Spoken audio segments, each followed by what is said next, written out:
नीलाञ्जनसमाभासं रविपुत्रं नियमाग्रजं छायामार्तण्डसम्भुतं तं नमामि शनैश्चरम् नीलाञ्जनसमाभासं रविपुत्रं नियमाग्रजं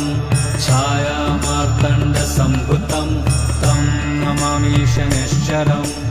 नीलाञ्जनसमाभासं रविपुत्रं नियमाग्रजं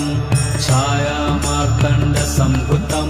तं नमामि शनैश्चरम् नीलाञ्जनसमाभासं रविपुत्रं नियमाग्रजं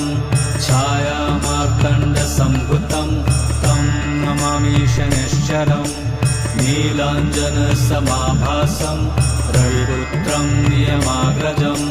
छायामार्तण्डसम्भुतं तं नमामि शनैश्चरम्